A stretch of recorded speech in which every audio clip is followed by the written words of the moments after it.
నమస్తే, welcome to Shri media. నేను మీ విష్ణుప్రియ. మనం ఎన్నో ఆధ్యాత్మిక కార్యక్రమాలు చేశాం. అయితే మనిషి జీవితంలో సాధన ఎంత అవసరం? సామాన్యుడు కూడా సాధన చేయగలడా? మనకుండేటటువంటి పరిస్థితుల్ని అధిగమించడానికి, మనోధైర్యం కలగడానికి సాధన నిజంగానే సహాయం చేస్తుందా? అసలు ఈ సాధన ఎలా చేయాలి? ఇలాంటి అనేక రకాలైనటువంటి ప్రశ్నలు మన ముందున్నాయి. వాటన్నిటికీ సమాధానాల కోసం నేను వచ్చాను. వాటితో పాటు మీకు కూడా సమాధానాలు చెప్పే ప్రయత్నం చేయబోతున్నాము. మనతో పాటు ఉన్నారు గురువుగారు రమణానంద భారతీ స్వామీజీ. ఇప్పుడు గురువుగారితో మాట్లాడి సాధన అంటే ఏంటి, ఎలా చేయొచ్చు, ముక్తికి మార్గం ఏంటి, ఇలాంటి విషయాలన్నీ కూడా అడిగి తెలుసుకుందాం. నమస్తే గురువుగారు. నమస్తే అమ్మా. మిమ్మల్ని కలవడం చాలా చాలా సంతోషంగా ఉంది గురువుగారు. నాకు కూడా చాలా సంతోషంగా ఉంది. సాధన, మనిషి ఎన్నో సమస్యలతో బాధపడుతూ ఉంటాడు కదా గురువుగారు. అవును. ఆ సమస్యల్ని మనం ఒక్కొక్కసారి అధిగమించలేకపోవచ్చు, సాధించలేకపోవచ్చు. కానీ మనం అదే సమయంలో ధైర్యంగా ఉండడానికి, మనోధైర్యం కలిగి ఉండడానికి సాధన అవసరమని చాలామంది చెప్తూ ఉంటారు. అసలు సాధన అంటే ఏంటి, దాన్ని ఎలా చేయొచ్చు?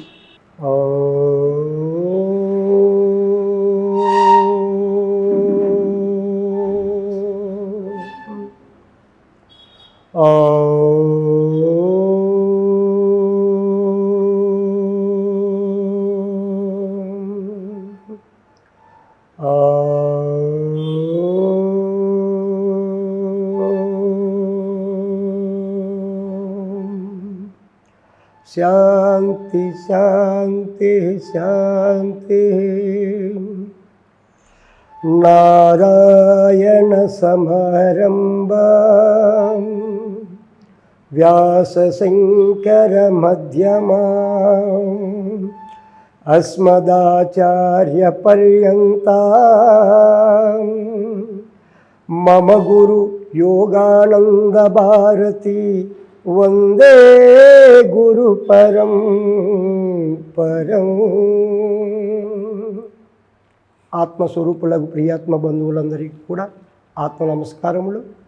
ఎందరో మహానుభావులు అందరికీ కూడా వందనములు. మా గురువుగారు అయినటువంటి హఠయోగ శ్రేష్ఠ కుండలిని ప్రవీణుడు శ్రీ శ్రీ శ్రీ యోగానంద భారతి పాదపద్మములకు నమస్కరిస్తూ, ముందుగా శ్రీ మీడియా యాజమాన్యానికి, అలాగే విష్ణుప్రియ గారికి, అలాగే లక్ష్మణ గారికి నా కృతజ్ఞతలు, ధన్యవాదములు, నా ఆశీస్సులు. ఇప్పుడు సాధన అంటే ఏమిటి? సాధన అందరూ చేయొచ్చా, చేయకూడదా?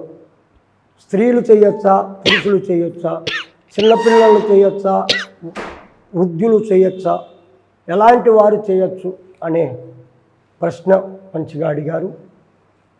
ఇప్పుడు దీని గురించి ఆ సద్గురువు ఏమి పలికిస్తాడో అది పలికేటందుకు ప్రయత్నిస్తాను. నా ప్రమేయం అయితే నేను ఉండదు. ఆ సద్గురు ఏం పలికిస్తాడో ఆ పలుకులను అందరము కూడా శ్రద్ధగా విందాం, ఆచరిస్తాం. సాధన అవసరం. ఇప్పుడున్న మానవాళికి సాధన చాలా అవసరము. కానీ ఈ బ్రతుకు ప్రయాణంలో టైం అనేది మనకు దొరకడం లేదు చాలామంది. ఎందుకంటే డొక్కాడితే కానీ రెక్కాడితే కానీ డొక్కాడదు అన్నట్లు మనము ఉద్యోగాల రీత్యా కావచ్చు, వేరే ఉద్యోగం పురుష లక్షణం అన్నట్టు మనం చేసే పనులే మనకు చాలా ఇబ్బందికరంగా ఉన్నాయి. అందులో టైము మనకు దొరకటం లేదు. కాబట్టి చాలామంది సాధన చేయాలి అనుకున్నా కూడా చేయలేని పరిస్థితుల్లో ఉండడం సమంజసము. కాకపోతే సాధన చే పనులు సమకూరు ధరలు అన్నట్టు ప్రతి ఒక్కరూ కూడా సాధన చేయొచ్చు. ఇందులో లింగభేదం లేదు. బాల్యం నుండి కూడా సాధన పూర్వం చేశారు, ఇప్పుడు కూడా చాలామంది చేస్తున్నారు. టైము దొరకదు, తనంతటికి టైము వెళుతూ ఉంటుంది. కానీ మనమే టైము తెచ్చుకొని చేయవలసి ఉంటుంది. 24 గంటలు మనిషి మనుగడకు ఎంత ముఖ్యమో భగవంతుని గురించి కూడా మన ఆరోగ్యం గురించి కూడా మనము దినానికి ఒక అర్ధగంట, ఒక గంట సమయం కేటాయించడం చాలా అవసరం. 23 గంటలు మన జీవన విధానానికి, కష్టపడడానికి, సంపాదించడానికి, సుఖాలు అనుభవించడానికి ఎంత అవసరమో వీటన్నిటికంటే ముఖ్యముగా అవసరమైనది మన వల్ల మనం తెలుసుకోవడము, భగవంతుని గురించి తప్పించడము భక్తి. భక్తి అంటే భగవంతుడే సర్వము, భగవంతునికి మించింది ఏదీ లేదు. చరాచర జీవరాశుల్లో జగత్ అంతటిని కాపాడుతున్నది ఒక్క ఆ చైతన్య స్వరూపుడే, ఆ భగవంతుడే. కాబట్టి పంచభూతాల రూపంగా గాలి, నీరు, నిప్పు, వాయువు, ఆకాశము, భూమి ఇవన్నీ కూడా మనకు సహాయపడుతున్నాయి. మరి వాటికి మనం ఎలాంటి కృతజ్ఞత భావం కూడా మనం చూపలేదు. వాటి నుండి తీసుకుంటున్నామే కానీ వాటికి తిరిగి మనం ఏమి ఇవ్వడం లేదు.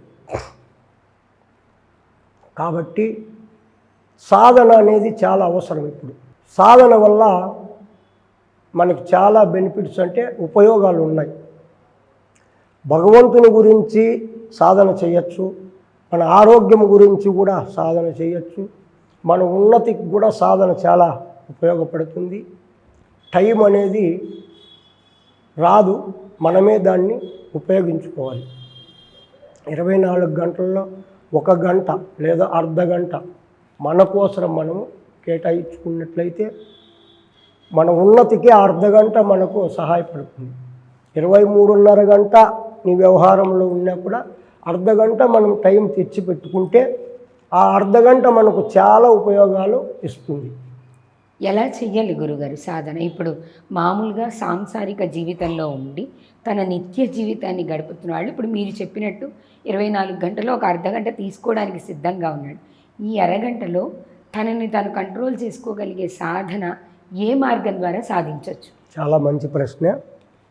ఇప్పుడు మీకు ఉదాహరణగా చెప్తాను. ఇప్పుడు ఒక తల్లి ఉంది, తల్లికి సంటి బిడ్డ ఉన్నాడు, బిడ్డ ఏడుస్తున్నాడు. తల్లి ఏమో ఇంట్లో వంట చేయాలి, వంట ఆపకూడదు, బిడ్డ ఏడుపు ఏడవకూడదు, రెండుటిని ఒకే తూరి ఆమె చేయాలి కదా. అప్పుడు ఏం చేస్తుంది ఆమె? వంట చేస్తుంది, బిడ్డను సముదాయిస్తుంది. ఎలా సముదాయిస్తుంది? ఏడ్సే బిడ్డకు బొమ్మలు ఇస్తుంది లేదా బిస్కెట్లు ఇస్తుంది. ఆ ఏడు పాపి బొమ్మలపైన దృష్టి పెడతాడు. అంతలోపు వంట తయారు చేస్తుంది, వచ్చిన వాళ్లకు వడ్డిస్తుంది. మళ్ళీ ఆడుకునింది అయిపోతుంది బిడ్డకు, మళ్ళీ ఏడుపు మొదలు పెడతాడు. అప్పుడు మళ్ళీ బిడ్డను ఎత్తుకుంటుంది, ఏడుపు మాన్పిస్తుంది. ఇక్కడ ఇది రెడీ ఉంటుంది, అక్కడ అది రెడీ ఉంటుంది. ఒకే సమయంలో అన్నీ చేసిందా లేదా? మనం కూడా అలాగా చేసుకోవచ్చు. మన పనులు వదలవలసిన పని లేదు, సంసారము వదలవలసిన పని లేదు, అలాగని సమయాన్ని వదలవలసిన పని లేదు. అన్నీ చేసుకుంటూ భగవంతుని తలుచుకోవచ్చు. అంటే వాళ్ళు శ్రద్ధగా సాధనలోకి వెళ్ళడానికి ఏం చేయాలి? సాధన ఈ మార్గంలోనూ చేసుకోవచ్చు. అంటే ఇది కొంత లేట్ అవుతుంది, ఒక అర్ధగంట.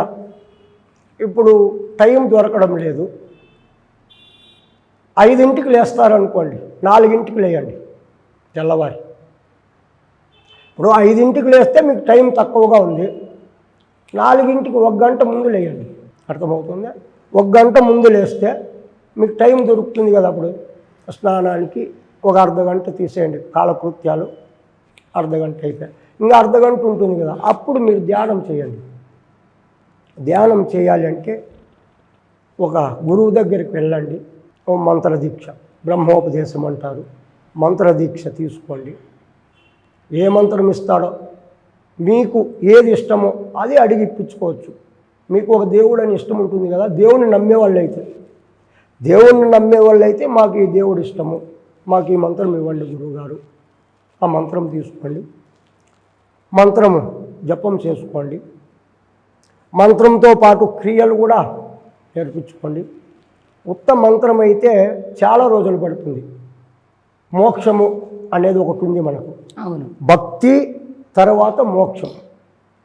భక్తి ఎంత అవసరమో అంతకు ఇంకా అవసరము ముక్తి. భక్తికి ముక్తికి తేడా ఉంది. భక్తి అంటే ఆశించి చేసేది భక్తి. ఏం ఆశించి? ప్రపంచంలో ఈ సమాజంలో ఉన్నత స్థితికి వెళ్ళాలి, కోరికలు ఉంటాయి, ఆ కోరికలను ఉపయోగించుకోవాలి, కోరికలను పొందుకోవాలి. కాబట్టి భగవంతునికి మన బాధలు చెప్పుకొని జరిగే దానిలకు మాకు సహాయం చెయ్యి, ఈ కోరిక మాకుంది, ఇది మాకు కావాలి అని చెప్పి చేసేదాన్ని భక్తి అంటారు. కోరికలు కోరేదే భక్తి. భక్తి నుంచి కోరికలకే ఉపయోగం. అది అంటే కోరికలతో సంబంధంగా చేసే పూజని భక్తి భక్తి అంటాం. సాకార పూజ అంటారు. అది సాకార భక్తి, బాహ్య పూజ అంటారు. ముక్తి అంటే ఈ భవబంధంలో ఉండి 84 లక్షల జీవరాశుల్లో జన్మిస్తూ గతిస్తూ జీవునికి విశ్రాంతి అనేది లేక, ఆనందం అనేది లేక ఇలా కొట్టుమిట్టాడుతూ ఈ జనన మరణ చక్రంలో పడి తిరుగుతూ, ఇప్పుడు ఒక పురుగు ఏమి చేస్తుంది? కాంతి దగ్గరికి వస్తుంది. ఆ కాంతిని భ్రమించి చుట్టూ తిరుగుతూ తిరుగుతూ అందులోనే పడి చనిపోతుంది. అలాగే మనము కూడా ఇదే శాశ్వతం అనుకొని ఇంద్రియాలు నిగ్రహ శక్తి లేక బాహ్యం ప్రపంచమే శాశ్వతం, ఇది ఒక మాయ అంటారు. మళ్ళీ ఇందులో పడి భార్య బిడ్డలు బంధువులు ఈ సంసార వ్యసనాలలో పడి మన మార్గాన్ని మర్చిపోయి ఆ పురుగులాగా ఇలాగే ఇదే శాశ్వతం అని దీన్నే భ్రమించి పూర్తి ఆనందమా లేదు, అలాగని దుఃఖము లేదు, కొంత ఆనందము కొంత దుఃఖము ఇందులో. దానికే వ్యామోహము చెంది అలాగే మన జీవితాన్ని పూర్తి చేసేస్తాం. ఇందాక ఒకటి చెప్పారు కదా గురుగారు, గురువు దగ్గర మనం నేర్చుకోవాలి అని. మనం సాధన చేయాలన్నా ధ్యానం చేయాలన్నా ఖచ్చితంగా మంత్రాన్ని నేర్చుకుని ఉండాలా? ఒకవేళ ఆ మంత్రం కూడా గురుముఖతానే నేర్చుకోవాలా? ఇవేమీ లేకుండా ఇప్పుడు సాధారణ పద్ధతిలో మెడిటేషన్ అనే పద్ధతిలో ఇంట్లో కూర్చొని ధ్యానం చేయడానికి మంత్రం లేకుండా గురుముఖత కాకుండా ధ్యానం చేయడానికి వీలు పడదా? వీలు పడదు అంటే దీనికి మనకు పూర్వం ఆధారాలు ఉన్నాయి. ఇప్పుడు కృష్ణ పరమాత్ముడు అవతార పురుషుడే కదా, జగద్గురు అన్నారు కదా, భగవద్గీత 700 శ్లోకాలు చెప్పాడు అర్జునుడికి. అలాంటి అతనికి గురువు ఉన్నాడా లేదా? సాందీప మహామణి గురువు. మరి ఎందుకు వెళ్ళాడు? గురువు వద్దు అనుకుంటే ఆయన గురువు దగ్గరికి ఎందుకు వెళ్ళాడు? అప్పటికి వాళ్ళకే అప్పుడు ఇంకా అది సత్యకాలమే, కొంతవరకు ద్వాపరయుగము, కొంత ఇంకా ధర్మంతో కూడుకున్నటువంటిది. అలాంటి అవతార పురుషుడు కూడా గురువుని ఆశ్రయించాడు. అవునా? మరి అలాంటి వాళ్ళకే గురువు ఉన్నప్పుడు ఇప్పుడు ఈ సమాజంలో ఈ కలియుగం అంతా అధర్మములతో కూడుకున్నటువంటి యుగం. మరి ఇప్పుడు గురువు ఉండాలా వద్దా? గురువు లేని విద్య గుడ్డి విద్య అన్నారు. నువ్వు ఎంత సాధన చేసినా ఆ సాధన ఫలితంతో నీకు ఫలితం వచ్చినా గురువు లేకపోతే అది ఉండదు, మళ్ళీ వెళ్ళిపోతుంది. అర్థమవుతుందా? శ్రీరామచంద్రుడు కూడా అవతార పురుషుడే, అతనికి కూడా గురువు ఉన్నాడు కదా. వాల్మీకి మహర్షి, విశ్వామిత్ర మహర్షి, వశిష్ఠ మహర్షి కులగురువు. మరి వాళ్ళు కూడా గురువు దగ్గరికి వెళ్ళారు. గురువు దగ్గరికి వెళ్ళి బల అతి బల అని విద్య నేర్చుకున్నారు కదా రామలక్ష్మణులు ఇద్దరు. మరి వాళ్ళకు గురువు ఉన్నాడు కదా, మరి మనకు ఉండాలా వద్దా? అంటే ఖచ్చితంగా మనం సాధన చేయాలన్నా ధ్యానం చేయాలన్నా ఒక గురువు అయితే కావాలి. ఇప్పుడు మన సనాతన ధర్మము చాలా గొప్పది. సనాతన ధర్మము అంటే ఇప్పుడు ఉంది రేపు ఉండకపోతుంది కాదు. సృష్టికి పూర్వం నుంచి, సృష్టి ముందు, సృష్టిలో, సృష్టి తర్వాత కూడా సనాతన ధర్మం ఉంటుంది. శాశ్వతమైనటువంటిది సనాతన ధర్మము. ఇప్పుడు ఉండి రేపు లేకుండా పోయేది కాదు. కాబట్టి మన సనాతన ధర్మంలో గురువుకు ఒక ప్రాముఖ్యత ఇచ్చారు, దేవునికి ఇవ్వలేదు. గురు బ్రహ్మ గురు విష్ణు గురుదేవో మహేశ్వర గురు సాక్షాత్ పరబ్రహ్మ తస్మై శ్రీ గురవే నమః అన్నారు కదా. మరి దాన్ని ఎందుకన్నారు? గురువు లేకపోతే దేవుడు లేడు. గురువే బ్రహ్మ గురువే విష్ణు గురువే ఈశ్వరుడు. సృష్టి స్థితి లయ 3 గురువే. సృష్టికర్త ఎవరు? బ్రహ్మ. లయకర్త ఎవరు? ఈశ్వరుడు. లయం చేసేది శివుడు. స్థితికర్త అంటే పోషణ చేసేది విష్ణువు. ఆ ముగ్గురిని గురువులో పెట్టారా లేదా? గురువు కంటే గొప్పవాడు ఎవరు? ఎవరు లేరు. గురువు లేకుండా నువ్వు ఎంత సాధన చేసి ఎంత తపస్సు చేసి భగవంతుడు ప్రత్యక్షమైతే నైనా గురువు దగ్గరికి వెళ్ళి మళ్ళీ రా అంటాడు. మళ్ళీ వెనక్కి వెళ్ళాల్సి ఉంటుంది. ఎన్ని రోజులు నువ్వు తపస్సు చేసినా కూడా గురువు దగ్గరికి వెళ్ళాల్సిందే. పూర్ణంగా నీకు దొరకదు. పూర్ణం సిద్ధించాలి, మనకు పరిపూర్ణత కావాలంటే గురువు నుంచే వెళ్ళాలి. ఇప్పుడు గురుముఖత నేర్చుకున్న ధ్యానంతో సాధన చేస్తున్నప్పుడు వాళ్ళకి ఏకాగ్రత కుదరడానికి ఏదైనా మార్గం ఉంటుందా గురువుగారు? ఆ మార్గం చెప్పండి. ఏకాగ్రత అంటే అది ఎక్కడి నుంచో రాదు, మనలోనే మనం తెచ్చుకోవాలి. గురువుగారు కొన్ని పద్ధతులు చెప్పింటాడు, కొన్ని మార్గాలు చెప్తాడు. మంత్రం ద్వారాను ఏకాగ్రత తెచ్చుకోవచ్చు, కానీ కొంత లేట్ అవుతుంది. అదే క్రియలు ఉన్నాయి, ప్రాణాయామ క్రియలు ఉన్నాయి, రేచక పూరక కుంభక ప్రాణాయామాలు ఉన్నాయి.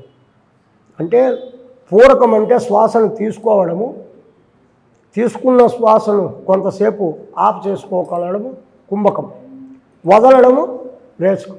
తీసుకునేది పూరకం, ఆఫ్ చేసేది కుంభకం, వదిలేది రేచకం. ఈ ప్రాణాయామ సాధన వల్ల మనసు నిలబడుతుంది అన్నారు. ఎందుకన్నారు? మనసుకు శ్వాసకు సంబంధం ఉంది. శ్వాస అంటే గాలి కదా, ప్రాణశక్తి శ్వాస, ఊపిరి అంటారు. గాలికి వేగం ఎక్కువ, మనసుకు ఇంకా వేగం ఎక్కువ. మనసు కనపడదు, గాలి కనపడదు, కానీ గాలి స్పర్శ తగులుతుంది. అర్థమవుతుందా? అప్పుడు గాలిని పట్టుకుంటే మనసు నిలబడుతుంది అన్నారు మన పూర్వము, మన భారతీయ ఋషులు. దీన్ని బట్టి మనం ఏం చేయాలి? మనసును కంట్రోల్ చేసుకోవాలంటే శ్వాసను పట్టుకోవాలి. శ్వాస ఉంటే శివుడు, శ్వాస పోతే శవం కదా. ఊపిరి ఉంటే శివము, ఊపిరి పోతే శవం. ఇప్పుడు మనిషి బ్రతకాలంటే ఏం కావాలి? శ్వాస కావాలి. చెయ్యి లేకపోయినా, కాలు లేకపోయినా, కన్ను లేకపోయినా, కిడ్నీ లేకపోయినా, గుండె లేకపోయినా వేరే చేస్తున్నాడు, బతుకుతున్నాడు. ఊపిరి లేకపోతే వేస్తాడా? ఊపిరి లేకపోతే వేసేకి ఇంకా ఆ విద్య రాలేదు. ఎంబీబీఎస్ డాక్టర్లకు కూడా ఆ విద్య రాలేదు, వాళ్ళకు ఎవరికి రాలేదు. వచ్చిందా? ఒక్క ప్రాణాయామంలో వచ్చింది. మన పూర్వం ఋషులు ఇచ్చారు మనకి. కొన్ని వందల సంవత్సరాల బ్రతికే కూడాను మనకి ఈ ఊపిరిలో ఉంది. ముక్కులోన గాలి ముక్తికి త్రోవ అన్నాడు వేమన యోగి, అన్నాడు కదా. మరి దీన్ని బట్టి మనం ఆ శ్వాసను పట్టుకునే విధానం మనకు తెలిస్తే ఆరోగ్యం ఉంటుంది, ఆలోచనలు తగ్గుతాయి, ఆకలి దప్పులు తగ్గుతాయి, మన మార్గానికి వెళ్ళచ్చు, ఆయుసు వృద్ధి చెందించుకోవచ్చు. ఈ కరోనా లాంటి మహమ్మారులు కూడా రావు మన దగ్గరికి శ్వాసను పట్టుకుంటే. కరోనా ఏమిటి వస్తున్నది? కరోనా శ్వాస నుంచే కదా మనిషి ఇబ్బంది పడుతుంది. ఊపిరి అందకే కదా, ఆక్సిజన్ అందక సిలిండర్లు పెట్టించుకొని అయినా చనిపోతున్నారు కదా. మరి హాయిగా ప్రాణాయామ సాధన చేస్తే వాటిని కూడా జయించవచ్చు. అంటే ఇప్పుడు సాధన ద్వారా మనిషి శారీరక మానసిక సమస్యల నుంచి బయటపడడానికి ఖచ్చితమైన అవకాశం అయితే ఉంది. అన్నిటికీ ఒక్కటే, సర్వరోగానికి సారాయి మందు అన్నట్లు సర్వరోగానికి శ్వాస మందు. శ్వాసను పట్టుకుంటే దేవుడు అవుతావు, మృత్యుంజయుడు అవుతావు, చిరంజీవి అవుతావు, ఇంకా కాంతి అయితే లేదు. ఆలోచనలు ఎందుకు వస్తున్నాయి? శ్వాస ఎక్కువ నడిస్తే ఆలోచనలు ఎక్కువ వస్తాయి. ఆలోచనలు ఎక్కువ వస్తే ఆకలి పుడుతుంది. ఇప్పుడు కొంతమంది అంటారు కష్టమే, శ్రమ చేస్తేనే ఆకలి పుడుతుందని. ఊరికే కూర్చుని ఆకలి పుడుతుంది. పుడుతుందా పుట్టదా? మరి శ్రమ చేయలేదు కదా, మరి ఎందుకు పుడుతుంది ఆకలి?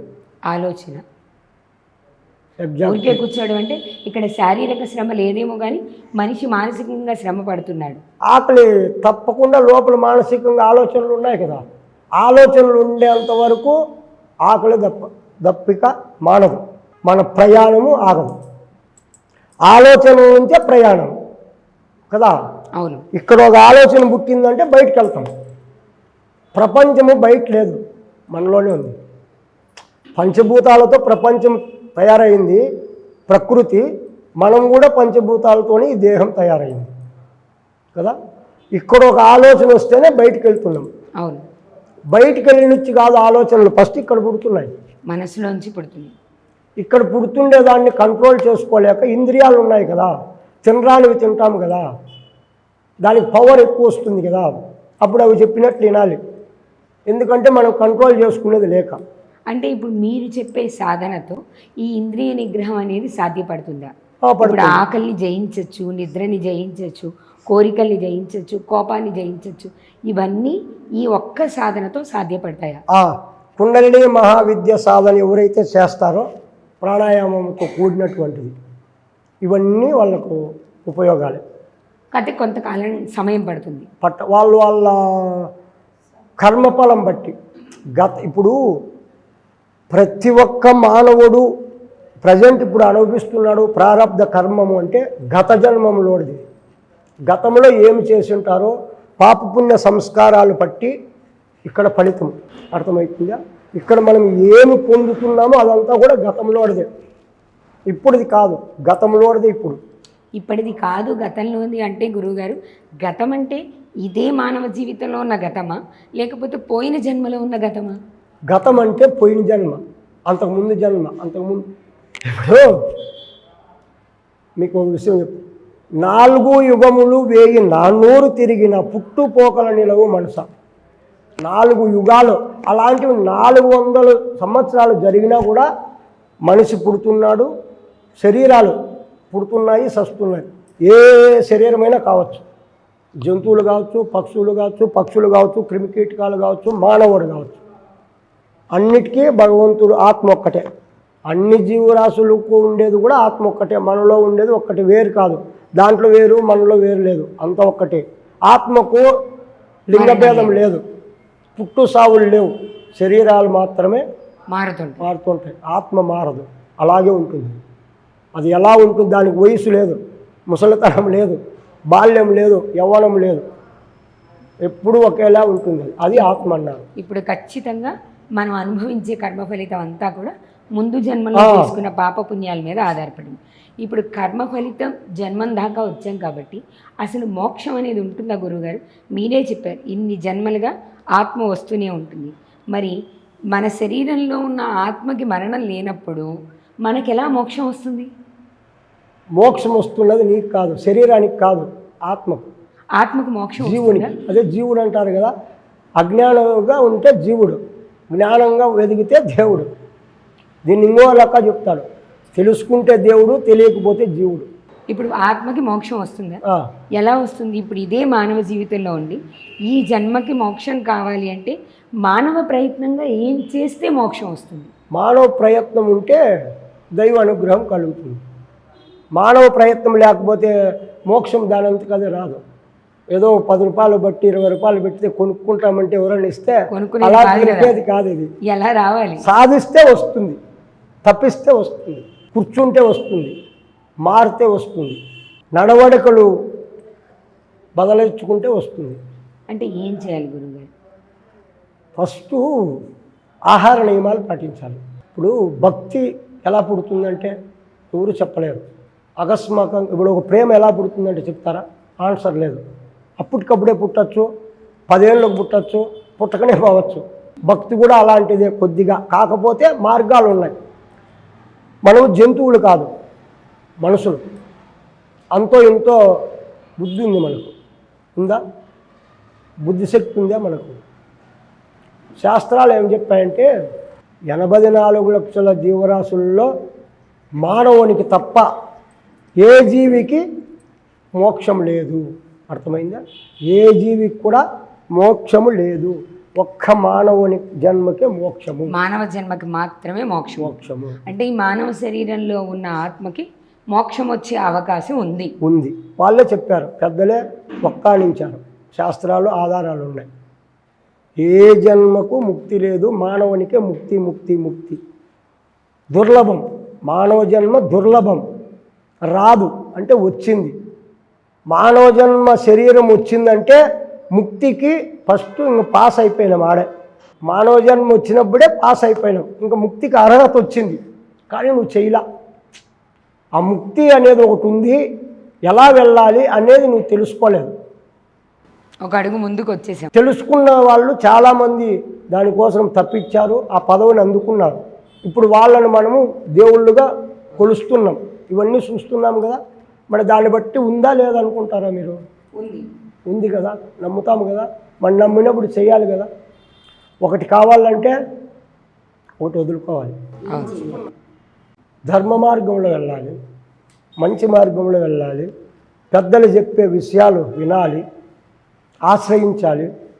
ఎలా నేను ఇప్పుడు ఇలా ఉన్నా స్వామి, దీనికంటే ఉన్నత స్థితికి వెళ్ళాలి, ఆ మోక్షం అనేది ఒకటి ఉందంట కదా. మానవ జన్మకు అర్థము పరమార్థము మోక్షం.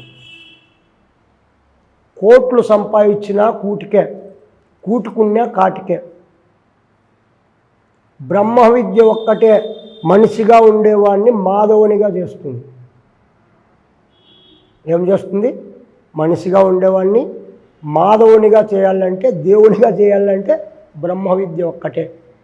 ఇంకా ఈ బాహ్యంలో ఎన్ని ఉన్నాయో విద్యలన్నీ కూడా కోటి కోసం అంతే, బాహ్యంలేకే. పరమార్థానికి మాత్రము తరంగా బ్రహ్మ విద్య ఒక్కటే నిన్ను భగవంతునిగా మార్చాలంటే ఒక్క ఆ విద్య, అది బ్రహ్మ విద్య. అది కూడా అనుభవం ఉండి సాధించినటువంటి గురువులు కాదమ్మా, సద్గురువులు ఉండాలి. అసలు ఏంటి తేడా గురువుగారు? ఇప్పుడు గురువుకి సద్గురువుకి ఏంటి తేడా? గురువు అంటే పొట్ట కోసం ఉండేవాళ్ళు గురువులు ఉంటారు, బాధ గురువులు అంటారు వాళ్ళు. బోధ గురువులు కావాలి, వాళ్ళే సద్గురువులు. బాధ గురువు బోధ గురువు సేమ్ రెండే, కొంచెం డిఫరెన్స్. ఏం డిఫరెన్సు? బాధ బోధ రెండు ఒకటే. బో తీసేసి బా పెడితే బాధ, బో పెడితే ఒక అక్షరం కాదు, ఇది ఇలా ఉండే కొమ్ములే, అంతే తేడా. బాధ గురువు అయితే అతను తినేకి సుగ్బాధ తీర్చుకునేది చెప్పేవాడు. బోధ గురువు అయితే అతన్ని కూడా మర్చిపోయి 10 మందికి బోధన అంటే విషయాలు ఇలా ఉండాలి ఇలా ఉండకూడదు వివరంగా తను తాను ఎలా అర్థం చేసుకొని ముందుకెళ్ళగలగడో అది చెప్పేవాడు బోధ గురువు అంటారు. ఇప్పుడు మీరు చెప్పింది నిజమే గురువుగారు. మీరు కాబట్టి ఇక్కడ ఎవరు బాధ గురువు ఎవరు బోధ గురువు అనేది మీకు తెలుస్తుంది. సామాన్యుడికి ఎలా తెలుస్తుంది? ఒక గురువు దగ్గరికి వెళ్ళినప్పుడు ఈయన నిజంగానే మనకి బోధించగలరా, మంత్రోపదేశం చేయగలరా అని సామాన్యులు తెలుసుకోగలిగిన మార్గాలు ఏమైనా ఉన్నాయా? చాలా ఉన్నాయి. ఇప్పుడు గురువుల కంటే వీళ్ళకే ఎక్కువ ఆలోచనలు. ఎలా అంటావా? ఇప్పుడు గురువుల గురించి మాలాంటి వాళ్ళు ఉన్నారు. ఇప్పుడు మా దగ్గర ఏదైనా ఉంటుంది, తీసుకున్నా మేము ఊరికే ఉంటాం. పాయింట్. ఇప్పుడు నీ దగ్గర ఉంది, నేను లాక్కుంటా, నువ్వేమంటావు? ఊరికే ఉంటావా? ఇది నాది అంటాను. ఇది నాది అన్నప్పుడు నువ్వు వెళ్ళవలసిన గమ్యాన్ని చేరుకోవాలంటే ఎలాంటిది అయితే మనకు ఉంటుంది అని ఎందుకున్నదు? మీకు ఎందుకున్నదు? ఆ బుద్ధి ఎందుకున్నదు? నాది అనేది లాక్కుంటే నాది అనేది తెలుసు కదా. మరి నేను భగవంతుని పొందాలి అనే మార్గంలో ఎలాంటి వాళ్ళైతే కరెక్ట్గా ఉంటారు అని ఆలోచించే సెన్సు బుద్ధి ఎవరికి ఉండాలి? మనిషికే ఉండాలి. కానీ అక్కడున్న మాయని అర్థం చేసుకునే అంత తెలివి ఉండాలిగా గురువుగారు అందరికీ. ఇప్పుడు మీరు అన్నట్టు ఇది నాది అని చెప్పడం సామాన్యమైన విషయం. కానీ ఎదురుగుండా కనిపిస్తున్న గురువులో ఇతను నిజమైన గురువా కాదా అని తెలుసుకునే అంత పరిణతి అందరి మానవులకి సాధ్యపడదు కదా. ప్రతి ఒక్కరికి ఉంటుంది. ఇప్పుడు కుక్క ఉంటుంది కదా, దానికి అజ్ఞానమే కదా.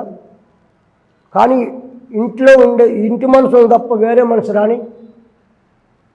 రాణిస్తుందా? దాని సహజ లక్షణం అది. మనిషికి కూడా సహజ లక్షణాలు ఉన్నాయి, తెలుసుకునే భావన ఉంది. కానీ ఉపయోగించుకోలేదు.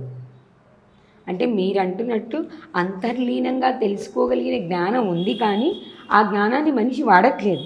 ఎందుకు వాడట్లేదంటే ఇంద్రియాల ఈ బాహ్యం మీద పడిపోయి వాటికి లొంగిపోయి అది ఉన్నా కూడా ఇందులో ఆనందం కనపడుతుంది అందులో ఫస్ట్ విషం కనపడుతుంది బాధ. అందుకు ఇదే బాగుందిలే అదేందులే ఇలా ఉన్నారు తెలుసు, ఇది శాశ్వతం కాదు అని తెలుసు, అది శాశ్వతం అని తెలుసు, అయినా దానికి కష్టం ఉందని వదులుతున్నారు. ఇది ఫస్ట్లోనే ఇష్టంగా ఉంది కదా, నిదానంగా కష్టంగా ఉండేది అర్థం కాలా. ఇది తేడా ఉంది అక్కడ. మరి ఇప్పుడు మీరే చెప్పారు, ఇది కష్టంగా ఉంది కాబట్టి వదిలేయడానికి సిద్ధపడుతున్నారు, అది ఇష్టంగా ఉంది కాబట్టి తీసుకుంటున్నారు అని. మరి ఆ ఇష్టాన్ని వదిలి కష్టాన్ని పట్టుకోవాలి అంటే ఏం చేయాలి మీరు? కష్టాన్ని ఇష్టంగా మార్చుకోవాలి. ఇప్పుడు ఫస్ట్ సైకిల్ దొక్కేది వస్తుందే మనకు రాదు, కష్టమే కదా, మనం నేర్చుకుంటామా లేదా? ఫస్ట్ పడతాం, వేస్తాం, దెబ్బలు తగులుతాయి, కష్టమే, బాధపడతాం, ఏడుస్తాం, అయినా సీటు మీద కూర్చునేది రాదు, బార్ దొక్కుతాం, సీటు మీదకి వచ్చేస్తాం, చేతులు ఇసిపెట్టిపోతాం. ఎట్లా వచ్చింది? కష్టమే కదా. వచ్చింది. ఇది కూడా అదన్నా బాహ్యం, ఇప్పుడు ప్రపంచంలో ఉపయోగించుకునేది అది. ఇది శరీరం లేకపోయినా కూడా ఉపయోగించుకునేది. అది శరీరం ఉండేంత వరకు ఉపయోగము, ఈ మార్గము శరీరం లేకపోయినా కూడా ఉపయోగపడుతుంది, ఎప్పటికీ ఉంటుంది. మరి దానికి అంత కష్టపడినావు, దీనికి అంత పడు, ఇష్టంగా కష్టపడు. కష్టాన్ని ఇష్టపడాలి. ఇష్టంతో పడితే కష్టం ఉండదు, కష్టం అనుకుంటే ఇష్టం కూడా కష్టమే అనిపిస్తుంది. ఓ మంచి గురువు దగ్గరికి వెళ్ళి వాళ్ళ దగ్గర సాధన తీసుకుంటే, మీరన్నట్టు నిజంగా బోధ గురువులు కనిపించే జీవితంలో వాళ్ళ దగ్గర మంత్రాన్ని తీసుకొని కఠోరమైనటువంటి సాధన చేస్తే ఒక సామాన్యమైన మానవుడు గొప్పవాడిగా అంటే ఈ బాహ్య గొప్పవాడిగా కాదు, అంతర్లీనంగా తను నిజంగానే సద్గురువుగానో మహర్షిగానో మారడం అనేది కలియుగంలో సాధ్యపడుతుందా? మనిషి ఓ గొప్ప మహర్షి కాగలడా కలియుగంలో? ఇప్పుడు మన కలియుగం యొక్క ప్రత్యేకత చాలా గొప్పది. దుర్మార్గాలు ఎంత గొప్పగా ఉన్నాయో సన్మార్గానికి కూడా అంతే గొప్పగా అర్హత ఇచ్చాడు ఈ యుగానికి. ముందు సత్యకాలం అంటే కృతయుగంలో 10,000 సంవత్సరాలు తపస్సు చేస్తే అప్పుడు భగవంతుడు ఏదో కనపడేవాడంట. 10,000 సంవత్సరాలు అప్పుడు సత్యయుగం కాబట్టి. నారద మహర్షి అప్పుడు లోకాలన్నీ తిరిగి వెళుతున్నాడు కదా. ఇప్పుడు నారదుడు, ప్రతి ఇంటికి నారదుడు ఉన్నాడు. అప్పుడన్నా ఒకడే నారదుడు, అర్థమైందా? కాబట్టి అప్పుడు ఎందుకంటే సత్యయుగంలో ధర్మము బాగున్నది కాబట్టి ఇంద్రియాలు అంత ప్రభావం లేదు. అప్పుడు ఆయుస్సు బాగుంది, ఆరోగ్యము బాగుంది, అప్పుడు ఇంద్రియ నిగ్రహం ఉంది, ధర్మాలతో కూడుకున్నటువంటిది. అప్పుడు శక్తి ఎక్కువ. ఆజానుబాహులు అంటే మూరడు, ఈ మోకాల కింద వరకు చేతులు ఉండేవి, పొడుగు 12 అడుగులు 8 అడుగులు పైన ఉండేవాళ్ళట అప్పుడు మనుషులు. అర్థమైందా? ఇప్పుడు మనం వింటాం భారత యుద్ధంలో సైంధవుడు ఎన్ని అడుగులు ఉన్నాడు? 16 మూరలు అంట. గుంత తీసి అందరూ నిలబడుకునేంత గుంత తీసి గుంతలో పెట్టినా అందరూ అయిట్ ఉన్నాడంట అతను కదా, విన్నారు కదా. మరి ఇంక దాన్ని బట్టి అప్పుడు ఎలా ఉన్నారు మనుషులు? భీష్ముడు 500 ఏళ్ళు బతికాడని చెప్తారు. దశరథ మహారాజు 10,000 సంవత్సరాలు పరిపాలన చేశాడట. భారత యుద్ధంలో మన కురుక్షేత్రంలోకి వస్తే కృష్ణునికి అర్జునికి వాళ్ళకంతా ఓ 2-3 ఏళ్ళు తేడాతో 120 ఏళ్ళు పైన ఉండేవాళ్ళే అప్పటికి కూడా వాళ్ళు కదా. అంటే అది సత్యుగం కాబట్టి మోక్షం అన్నీ ఇచ్చారు. మోక్షం కష్టం. ఇప్పుడు ఈ చెయ్యి నమ్మదు. కలియుగం వాంఛలు ఎక్కువ, స్త్రీ పురుష భేదాలు, ఆ వాంఛలు ఎక్కువ. కామము అంటే ఒక చెడ్డ విషయం కాదమ్మా. కామం అంటే కోరికలను కామం అంటారు, ఏ కోరికైనా కాదు. కానీ మంచి కంటే చెడు కోరికలు ఎక్కువ ఇప్పుడు. ఎందుకు? తినే ఆహారాలు అలాంటివి. కాబట్టి ఇప్పుడు ఏమన్నారంటే సూక్ష్మంలో మోక్షము అన్నారు. ఇప్పుడు అన్నేళ్ళు ఇప్పుడు కష్టపడాల్సిన పని లేదు, అన్ని సంవత్సరాలు తప్పించాల్సిన పని లేదు. అసలు మనిషికి అన్ని సంవత్సరాల ఆయుర్దాయం లేదుగా గురుగారు. ఇప్పుడు ఎందుకు లేదు? నువ్వు అనుకుంటే ఎలాగా? 1000 సంవత్సరాలు బతకల్లా నేను చెప్తాను, టెక్నిక్ చెయ్యి, 1000 సంవత్సరాలు బతుకుతావు. 500 బతుకుతావా? ఇంతెందుకు త్రిలింగ స్వామి గురించి విన్నారుగా, ఎన్నాళ్ళు బతికాడు? 280 సంవత్సరాలు. ఎలా బతికాడు? చాలా ఏళ్ళు కాదు కదా, మన కలియుగమే కదా, అంతా 200 ఏళ్ళు యువతల మాటేనేమో, అంతే ఉంటుంది దాదాపు. ఎలా బతికాడు?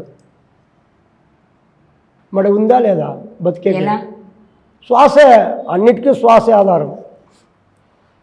ఇప్పుడు శ్వాస ఒక్క దినానికి 21,600 ఉచ్ఛ్వాస నిశ్వాసలు మన ప్రమేయం లేకుండానే అజపా గాయత్రి అంటారు, దాన్ని హంస అంటారు. అది వస్తుంది ఇప్పుడు మనం ఇంత మాట్లాడుతున్నాం, శ్వాసను ఏమన్నా మనం ఉపయోగించుకున్నామా? అది వస్తుంది పోతుంది కదా. 21,600 ఉచ్ఛ్వాస నిశ్వాసలు జరుగుతుంది ఒక్క దినానికి 24 గంటలకు, నిమిషానికి 15. ఇలా జరిగితే 120 సంవత్సరాల ఆయుష్ ప్రతి ఒక్కరికి, స్త్రీ పురుష భేదం లేదు. ఇలాగా జరిగితే, కానీ ఇలా జరుగుతుందా? జరగల. కాబట్టి ఆయుర్దాయం సగమైంది. దాన్ని ఉపయోగించుకుంటే అది ఎలా మనం కంట్రోల్ చేసుకుంటే ఎక్కువ బతకచ్చు, ఆరోగ్యంతో పాటు ఆయుష్ వృద్ధి చెందొచ్చు అంటే ప్రాణాయామ టెక్నిక్లు ఉన్నాయి. కుంభక సాధన ఉంది. కుంభక సాధన, ఆ కుంభక సాధన అయితే ఎవరు కరెక్ట్గా అనుభవం ఉండే గురువుల దగ్గరికి వెళ్ళి వినయ విధేయతలతో వాళ్ళకు సేవ చేసి వాళ్ళ మనసు మెప్పించి మన గుణగణాలు చూసి వాళ్ళు చెప్తారు, వీడు లోక కళ్యాణానికి ఉపయోగిస్తాడా, సద్వినియోగమా లేదా దుర్వినియోగం చేసుకుంటాడా అని గమనించి దాని గురించి చెప్తారు వాళ్ళు. వాళ్ళకు అనుభవం ఉంటే. అనుభవం లేని వాళ్ళ దగ్గరికి వెళ్ళి చెప్తే ఆయుష్ ఉండే ఆయుష్ కూడా వెళ్ళిపోతుంది. అలా పడితే అలా ఊపిరి బిగబడితే బతుకుతావా? కుంభకం అంటే బిగబట్టడం, తీసుకోకూడదు వదలకూడదు. కుంభకం అంటే సైన్స్ ఏం చెప్తుంది, 3 నిమిషాలకు ఎక్కువ ఊపిరి లేకపోతే వాడు చచ్చిపోతాడంటే. మన పూర్వం ఋషులు, భారతీయ ఋషులు చాలా సంవత్సరాల జీవ సమాధుల్లో ఉన్నారు.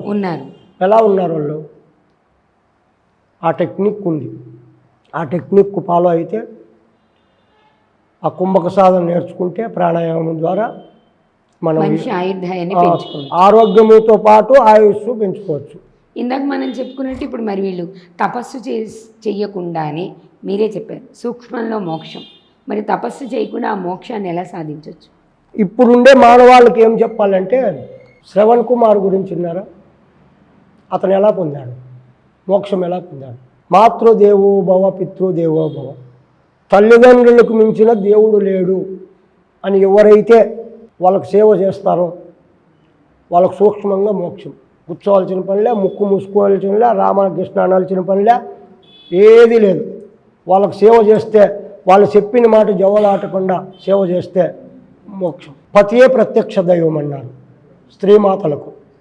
వాళ్ళు అలా పతిని గౌరవిస్తూ వాళ్ళ మాటకు ఎదురు చెప్పకుండా అలా చేసినట్లయితే సూక్ష్మంలో మోక్షం అంటే ఇదే. ఏ వ్రతాలు ఫోటోకు కూడా పూజ చేయాల్సిన పనిలే, భర్తకు చేస్తే చాలు. మన సంస్కృతి ఇచ్చింది ఇది. మన భారతీయ సంస్కృతి అందరూ సతీ సావిత్రి, సతీ అనసూయ, సతీ అరుంధతి, సతీ సక్కుబాయి వీళ్ళందరినీ విన్నారు కదా. వాళ్ళు ఎలా మోక్షం పొందారు?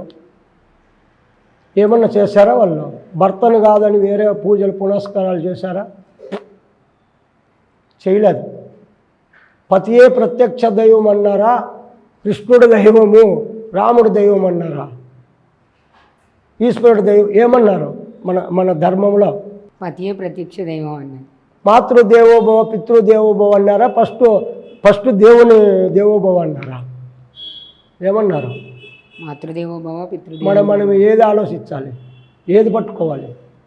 అంటే ఇప్పుడు కలియుగంలో మనం పెద్ద పెద్ద పూజలు, యజ్ఞాలు, ఈ ధ్యానాలు, తపస్సులు చేయాల్సిన అవసరం లేదు. ఇప్పుడు దీన్ని బట్టి ఆలోచించండి. ఇప్పుడు దీన్ని బట్టి ఆలోచిస్తే అవి అవసరమా, ఇది అవసరమా? ఏది అవసరం? ఇవే అవసరం. మరి ఇదే చేయాలి కదా. మరి ఇబ్బందులు ఎందుకు? ఖర్చు లేనిది, ఖర్చు లేని మార్గం, ఈజీ అయిన మార్గం ఇది.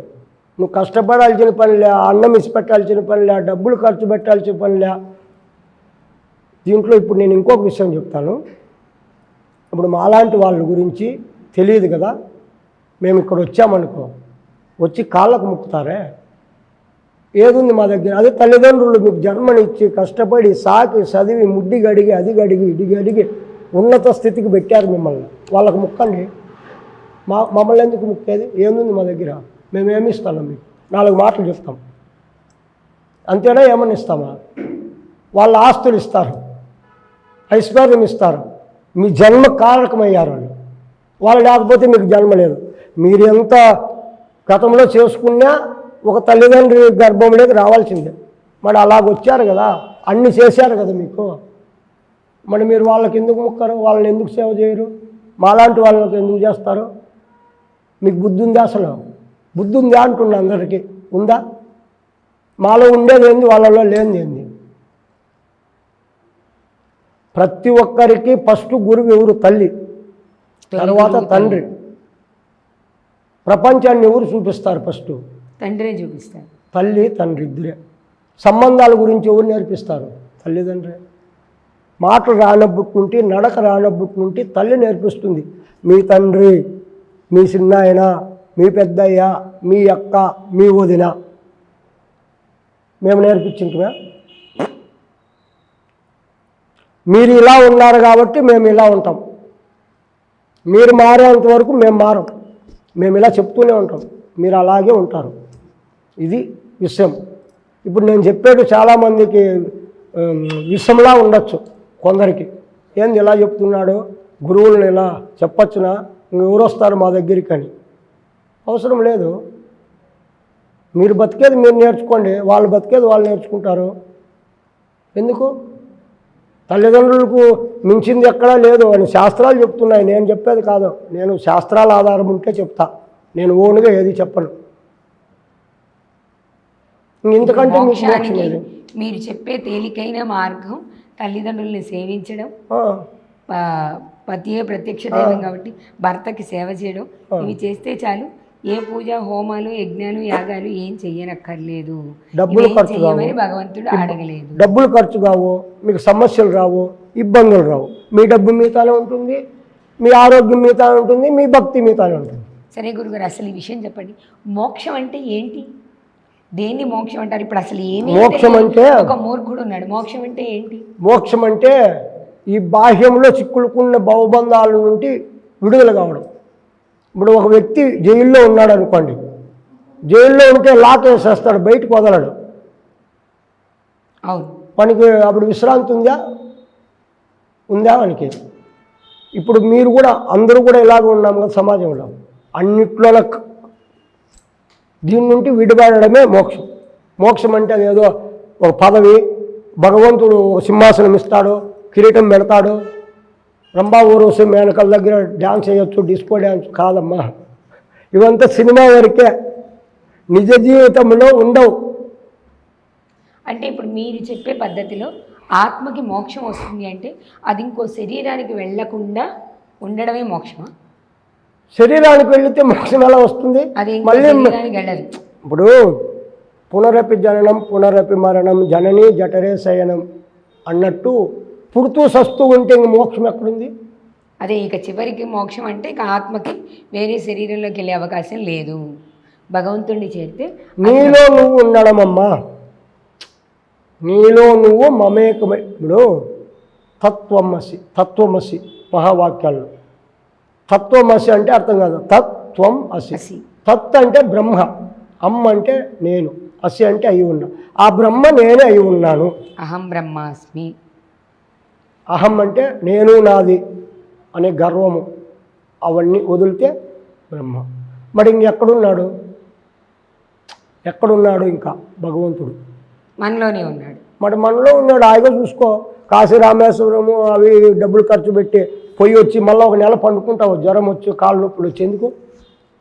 ఏడ చూసుకో, హాయిగా శుభ్రంగా కూర్చో. ఇప్పుడు మీరే అన్నారుగా మనలోనే దేవుడు అని, మనలో ఉండే దేవుడిని చూసుకో. ఎవరు వద్దండి నిన్ను? కూర్చున్న చోట ధ్యానం చేయగలిగితే భగవంతుడు కనిపిస్తాడు. కూర్చొని నిలబడి చెయ్యి, ఒంటికాల మీద చెయ్యి. తపస్సు చేశారు కదా చాలామంది. తపస్సు అంటే ఏమి? ఒక్కదాని గురించి తప్పించడం, పదే ఒకే దాన్ని అనుకోవడమే తపస్సు. ఆలోచించడం. అలా తప్పించు. ఇప్పుడు కాశీ రామేశ్వరంలో దేవుడు ఇక్కడ లేడా? ప్రహ్లాదుడు ఏం చెప్తాడు, వాళ్ళ తండ్రి హిరణ్యకశిపుడు అడుగుతాడు కదా, ఎక్కడున్నాడు రా నీ హరి, ఏమంటాడు, అన్ని చోట్ల ఉన్నాడు. అందుగలడిందులేడని సందేహం వలదు, చక్రి సర్వోపగతుండు ఎందెంది వెతికి చూసిన నందేగలడు దానవాగ్రణ వింటే. ఖమ్మంలో ఉన్నాడు, వచ్చినా లేదా, చంపినా లేదా వచ్చే. అలాగే ఎక్కడో లేడు, అక్కడ ఉన్నాడు, ఇక్కడ ఉన్నాడు. అతను లేని స్థలం లేదు. ఇప్పుడు మనం ఇంత మాట్లాడుతున్నామంటే అతను లోపల ఉన్నాడు కాబట్టే మాటలు వస్తున్నాయి, చలనం వస్తుంది శరీరానికి. లేదంటే జడం ఇది, మట్టిలో ఉండేది మట్టి లేకపోవాల్సింది తప్పదు. నువ్వు దిన్నము ఎంత దీనికి సుగంధ ద్రవ్యాలు వేసి రుద్దకపోయినా పోయేదైతే పోతుంది, పోక అయితే ఉండదు. పరమాంసకైనా సావు తప్పదు అన్నాడు. సావు అనేది ఎవరిని వదలదు, అందరికీ సావు ఉంది. ఇప్పుడు రామచంద్రమూర్తికి సావు ఉంది, కృష్ణ పరమాత్మకు సావు ఉంది. మరి ఎందుకు లేదు, మనకెందుకు ఉండదు, అందరికీ ఉంటుంది. కానీ ఒక యోగికి ఉండదు. ఒక్క యోగ సాధన కరెక్ట్గా చేసేవానికి సావు ఉండదమ్మా, జీవన్ముక్తి అవుతాడు. జీవన్ముక్తి అంటారు, ఆ సావును జీవన్ముక్తి అంటారు. మామూలుగా చేస్తే సావు అంటారు, మరణమో సావు రెండో ఒకటే. వీళ్ళను జీవన్ముక్తి అంటారు. దీనికి ఎంత గౌరవం ఉంది చూడు ఈ పదానికి, ఇది సావే కానీ జీవన్ముక్తి, దానికి సావు. ఎంత గౌరవంగా ఉంది ఈ పదము. వీళ్ళని ఏమంటారు, జీవన్ముక్తి పొందిండే వాళ్ళను దేవుడు గురువు స్వామి, వాళ్ళను సామాన్యుడు మనిషి. ఇద్దరు ఒకటే కదా, తేడా ఏమన్నా ఉందా, ఒకే శరీరమే కదా. మరి ఎందుకు వచ్చింది తేడా, వాళ్ళు అందుకు కష్టపడ్డారు తప్పించారు, వీళ్ళు ఎందుకు కష్టపడ్డారు, ఎందుకు తప్పించారు అంటే ఈయన కోరికల కోసం కష్టపడ్డాడు, ఆయన మోక్షం కోసం కష్టపడ్డారు. భక్తి అంటే కోరికలతో ఉండేది భక్తి, కోరికలు లేకుండా ఉండేది ముక్తి. ఫైనల్ భక్తి అంటే కోరి చేసేది భక్తి, ఏదో ఒకటి ఆశించి చేసేది భక్తి. ముక్తి గురించి తప్ప వేరే ఆలోచించకుండా ఉండేది ముక్తి, మోక్షం కూడా కొంతమంది కోరిక అంటారు, కానీ అది బ్రతకడానికి కోరలా, పొందడానికి కోరలా. జన్మకు, మానవ జన్మకు అర్థము పరమార్థము మోక్షం అన్నారు కాబట్టి అది కోరిక కాదు, కోరికల కంటే అతీతమైనది మోక్షం. ఇలా ఉంటుంది భక్తికి మోక్షానికి తేడా, ఇది తేడా. కుండలి అని చెప్పారు ఇందాక కూడా, చాలాసార్లు ఈ పదాన్ని విన్నాం. అసలు కుండలి అంటే ఏంటి? కుండలిని అంటే ఆధ్యాత్మపరంగా మన పూర్వము ఋషులు మన శరీరంలో 72,000 నాడీ మండలం ఉంది. అందులో ముఖ్యమైనటివి 2 నాడులు, ఇడా పింగళ. ఇంకా ముఖ్యమైనది మోక్ష ద్వారము, ముక్తి ద్వారము, సుషుమ్న అన్నారు. ఇక కుండలిని అంటే శక్తి, అమ్మవారు అనొచ్చు. మనలో ఉండే శక్తి 100% శక్తి అయితే 90% కుండలిని శక్తి రూపంలో అధోముఖంగా మూలాధారంలో ఉంది. 10% మనకు ఇప్పుడు ఉపయోగపడుతున్నది అన్నమాట. దాన్ని వేదాంతులు ఏం చెప్పారంటే 72,000 నాడులు ఒకదానికొకటి పెన వేసుకొని పాములాగా 3.5 చుట్టుకొని మూలాధారంలో తల అధోముఖంగా సుషుమ్న మార్గానికి అడ్డం పెట్టి నిద్రలో ఉన్నది. నిద్రలో ఉంది కాబట్టి అజ్ఞానంలో ఉన్నాము. దేవుడు వేరే, జీవుడు నేను, నాకంటే అతీతంగా దేవుడు ఉన్నాడు అనే భావనతో ఉన్నాం. ఇప్పుడు ఆ కుండలిని అనే శక్తిని జాగృతం చేసుకొని షడ్చక్రాలు దాటిస్తూ సహస్రారానికి వస్తే అప్పుడు తన నిజస్వరూపం, నేను దేవుణ్ణి, నాలో దేవుడు ఉన్నాడు, నేనే దేవుణ్ణి, నాలో కాదు నేనే దేవుణ్ణి. ఇన్నాళ్ళు తెలియక అజ్ఞానంగా జీవుడు అనుకున్నాను, నేనే దేవుణ్ణి అనేది అర్థమవుతుంది. ఆ జాగృతి, మీరు చెప్తున్న ఆ జాగృతి అనేది ఎలా వస్తుంది గురువుగారు? సాధన చేస్తే వస్తుంది, ఇంటే రాదు, చూస్తే రాదు, చేస్తే వస్తుంది. సాధన చేస్తే వస్తుంది. సాధన చేయాలి. దానికి ఆహార నియమాలు ఉంటాయి, యమ నియమాలు. మన పతంజలి మహర్షి చెప్పినట్లు యమ నియమ, ఆసన, ప్రాణాయామ, ప్రత్యాహార, ధారణ, ధ్యాన, సమాధి అన్నాడు. వాటిని మనము పాటించాల్సి ఉంటుంది. ఇక హఠయోగ ప్రదీపికలో షట్చక్రాలు భేదన చెప్పారు, ప్రాణాయామ టెక్నిక్ చెప్పారు, తర్వాత క్రియలు షట్క్రియలు చెప్పారు. షట్క్రియలు అంటే సూత్రనేతి, జలనేతి, వస్త్రధౌతి, వామన, శంఖ ప్రక్షాళన, వజ్రోళి ఇలా సాధనలు చెప్పారు. వీటిని ఈ షట్చక్ర ఈ సాధనలు ఎందుకంటే ఇప్పుడు మనం ముక్కులు శుభ్రం చేసుకోవాలి, శ్వాస ఉచ్ఛ్వాసలు ఫ్రీగా ఆడాలి అంటే జలనేతి, సూత్రనేతి చేసుకోవాలి. దాని నుండి లోపల శుభ్రం పడుతుంది. ఇప్పుడు మన ముక్కు రంధ్రాల్లో గాలికి బయట వెళ్ళినప్పుడు లోపలంతాను సూక్ష్మజీవులన్నీ కరుచుకో ఉంటాయి, లోపల మనకి కనపడవు. కొందరికి ముక్కులు రెండు కూడా బిగుసుకున్నట్లుంటాయి, దిబ్బడేస్తుంటాయి. వీటన్నిటిని ఫ్రీ చేసుకోవాలి. ఇప్పుడు మనం ప్రాణాయామం సాధన చేయాలంటే శ్వాస ఉచ్ఛ్వాసలు ఫ్రీగా ఆడాలి. అవి శుద్ధి చేసుకోవాలంటే ఆ క్రియలు ఉపయోగపడతాయి.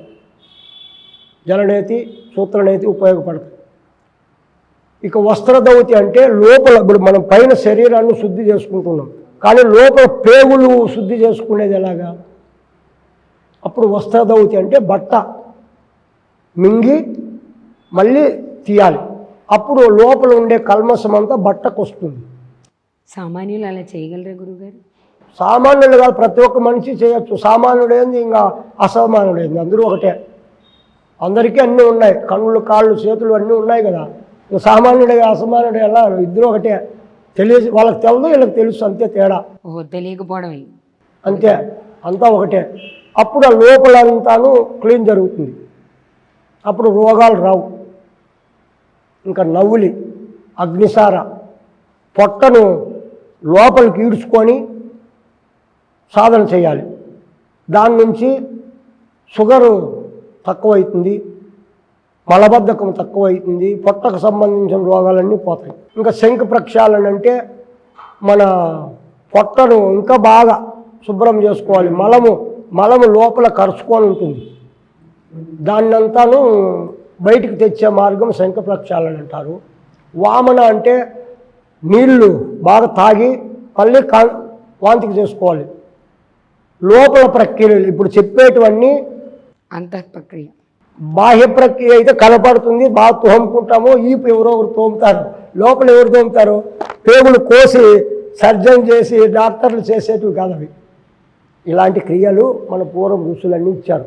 ఇలాంటివన్నీ చేసుకొని పతంజలి చెప్పిన యమ నియమాలు పాటిస్తూ, ఆహార నియమాలు పాటిస్తూ ప్రాణాయామ సాధన చేసినట్లయితే కుండలిని శక్తి అందరికీ కూడా సిద్ధిస్తుంది. చివరిగా ఒక ప్రశ్న గురువుగారు, ఈ సాధన, మోక్షం, కుండలి ఇవన్నీ వచ్చాయి, మనిషి సర్వసాధారణంగా కలిగే విషయం మీరు చెప్పారు. ఆకలిని కూడా శ్వాసతో జయించవచ్చు. కోపం అనేది ఎన్నో సందర్భాలు ప్రతి సామాన్యుడికి ఉన్న ప్రశ్న ఇది. కోపాన్ని వాళ్ళు ఎంత జయించాలనుకున్నా, ఎంత దాన్ని కంట్రోల్లో పెట్టుకోవాలనుకున్నా ఎలా వస్తుంది? రకరకాల సందర్భాల్లో రకరకాలుగా వస్తుంది. ఎందుకు వస్తుంది? దానికి సమాధానం ఒక్కొక్క మనిషి ఒక్కొక్కలా చెప్తాడు. 100 సమాధానాలు ఉన్నాయి సామాన్యుడి దగ్గర. కోపం ఎందుకు వస్తుంది? ఆ సమస్యలన్నీ ఎలా వస్తున్నాయి? ఒకరికి నచ్చకపోవడం వల్ల రావచ్చు, లేకపోతే ఒకరికి ఇష్టం లేని పని అదే ఎందుకు?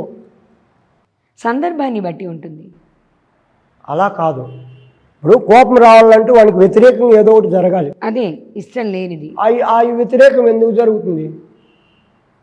నువ్వు కరెక్ట్గా ఉండు, ఎదుటి వ్యక్తి వల్ల జరగచ్చు కదా. కరెక్టే. ఇప్పుడు నువ్వు కరెక్ట్గా ఉండు. ఇప్పుడు ఓ సర్పం ఉంది కదా, సర్పం ఉంది, మనకు ముందే భయం. బాగా వినండి, పామును చూస్తే మనకు ముందే భయం, కరుస్తుంది అని కదా. అది పోతా ఉంటే కరుస్తుందని దాన్ని కొడతాం, దాని అంతకు అది పోతుంది, కరసదు. నువ్వు ఊరికే ఉంటే అది వెళ్ళిపోతుంది, నువ్వు ఉండలేవు కదా. కరుస్తుందేమోనని భయపడి ముందే కొడతాం. అప్పుడు అది కరుస్తుంది, నువ్వు కొట్టే పోయినప్పుడు దానికి భయమే కరుస్తుంది. ఎవరు తప్పు దీంట్లో? భయపడి దాని మీద కొట్టడానికి కర్రెత్తిన మందే తప్పు. అది అది అది చేయకపోతే దాని దారిని అది వెళ్తుంది, మన దారిని మనం వెళ్తాం. ఇది కూడా అంతే, చిన్న టెక్నిక్లే. అన్నిసార్లు ఇలా సాధ్యపడుతుంది అంటారు. దీన్నే జాగ్రత్త అంటారు, ఎరుక అంటారు. నువ్వు ఎప్పుడో ఎరుకులో ఉండగలిగితే అలాంటివి రావు. అంటే మనిషికి అసలు కోపం లేదంటారా? ఉంది. కోపం సహజం. అతి కోపం ఉంటుంది కదా, అది ఉండకూడదు. ఇప్పుడు ఆ అతి కోపాన్ని జయించాలంటే ఏం చేయాలి? తెలివి ఉపయోగించాలి. ఇప్పుడు పాము కరుస్తుంది కదా, ఇందాక చెప్పుకున్నాము. ఊరికే ఉంటే చిన్నపిల్లోడు కూడా పట్టుకొని ఆడిస్తాడు, బుస్స పెడితే భయపడతాడు. నువ్వు కూడా కొట్టద్దు, తిట్టద్దు, అలా చూపించు అంతే. మెత్తగా ఉన్నావనుకో అవతల మనిషి కొడతాడు, నువ్వు వాడిని కొట్టద్దు, అయినా వాడు వచ్చే తలకే ఊరికే ఇట్లాను రఫ్గా, ఓహో ఊరికే లేడప్పు పోతే వేసేస్తాడని వాడు రోజు ఎనిక్కిపోతాడు. ఇదే టెక్నిక్. బాహ్యంగా కనిపించాలి కోపం, బాహ్యంగా కోపం ఉండాలి, కానీ లోపల ప్రేమ ఉండాలి. అంతర్లీనంగా కోపం ఉండకూడదు. మీరు చెప్పే సాధనతో కోపాన్ని ఖచ్చితంగా జయించవచ్చు, మిగతా వాటిలాని సాధ్యపడు. ఇప్పుడు దీనికి ఇంకొకటి చెప్తా. ఉప్పు, కారము, మాంసము ఇలాంటివి తింటే ఆటోమేటిక్గా కోపం దండిగా ఉంటుంది. దాని ప్రభావం అది. ఆహార పదార్థ నియమాలు అర్థమైందా? అవి తగ్గిస్తే ఇప్పుడు అంత వద్దు. ఇప్పుడు మీరు ఇక్కడ ఉన్నారు, ఓ 2 పచ్చిమిరపకాయలు ఇస్తాను తినండి, అప్పుడు మీ కథ చూడండి. ఇంత వినయంగా మాట్లాడవు నువ్వు. అప్పుడు మాట్లాడతావా? మాట్లాడవు, కన్నులు ఎర్రగైపోతాయి. ఎందుకంటే లోపల మంట ఉంది కదా, ఆ మంటను తట్టుకునే శక్తి లేనప్పుడు కోపం వస్తుంది కదా. అంటే కోపానికి కారణం ఆహారం. అంతే. కోపానికే కాదు, రోగాలకు కూడా కారణం. ఇంకోటి చెప్పాలంటే చాలామంది బాగా తింటే శక్తి వస్తుందంటే, ఎక్కువ తింటే చచ్చిపోతాడు పెరిగే మనిషి. మళ్ళా ఏంది, ఎక్కువ తింటే అరిగించుకోలేక చచ్చిపోతాడు. ఇది విషయము. తక్కువ తినాలి, మితంగా మాట్లాడాలి, మితంగా నిద్రపోవాలి, అప్పుడు ఆరోగ్యంగా ఉంటాడు, అప్పుడు మనశ్శాంతిగా ఉంటాడు. మనశ్శాంతి మనలోనే ఉంది, మనమే తెచ్చుకోవాలి, ఎక్కడి నుండి రాదు. అన్నీ కావాలనుకొని తప్పిస్తే వానికి మనశ్శాంతి ఉండదు. ఉన్న దాంట్లో చాలనుకుంటే మనశ్శాంతి ఉంటుంది. మొత్తానికి మోక్షం సాధించాలన్నా, మనిషి కోరికల్ని, కోపాన్ని, ఆకలిని, ఆవేశాన్ని అన్నిటినీ జయించాలన్నా చివరికి మనిషి ఏం చేయాలి అంటే సాధన చేయాలి. అది కూడా గురుముఖత మంత్రోపదేశం ద్వారా సాధన చేస్తే ఖచ్చితంగా అన్నిటినీ సాధించడం అనేది సాధ్యపడుతుంది. సాధనే ఏకైక మార్గం. సాధన చే పనులు సమకూరు ధరలో. సాధన లేకపోతే ఏది రాదు. ఏదానికైనా, ఇప్పుడు మోక్షానికైనా సాధనే, ఒక డిగ్రీ పొందాలన్నా సాధనే కదా, చదవాలన్నా సాధనే కదా, ఏదైనా ఒక కష్టపడాలన్నా, ఒక పని చేయాలన్నా సాధనే. అన్నిటికీ దానికి తగినట్లు సాధనే ముఖ్యం. ఏదైనా సాధన, ముక్తికైనా చేయొచ్చు, ఇలాగైనా ఎలా చేసినా సాధన, ముక్తికైనా సాధనే సాధన ఉంటుంది. ధన్యవాదాలు గురువుగారు. చూశారు కదా, సాధన ద్వారా ఎలాంటి విషయాన్నైనా సాధించవచ్చు. బాహ్య ప్రపంచంలో ఉన్న బాహ్య సమస్యలకి, మనసులో ఉన్న సమస్యలకి, మానసిక సమస్యలకి, ఆరోగ్యానికి అన్నిటికీ కూడా సాధన అనే ఔషధం పనిచేస్తుంది అని గురువుగారి ద్వారా తెలుసుకున్నాం. ఆ సాధన కూడా మనంతట మనం చేస్తే దాన్ని నిజంగానే సాధించలేమేమో. ఓ గురువు దగ్గరికి వెళ్ళి మంత్రోపదేశం తీసుకొని దాని ద్వారా చేసే సాధనకి ఖచ్చితమైనటువంటి ఫలితం ఉంటుంది అని గురువుగారు తెలియజేశారు. మనం కూడా ప్రయత్నిద్దాం. మీరు కూడా మీ వంతు ప్రయత్నం చేయండి. ఆరోగ్యపరంగాను, మానసికంగాను కూడా మనం దృఢంగా ఉండడానికి, మనశ్శాంతిగా ఉండడానికి సాధన అనే మార్గాన్ని ఎంచుకుందాం. మరో అతిథితో మళ్ళీ కలుద్దాం.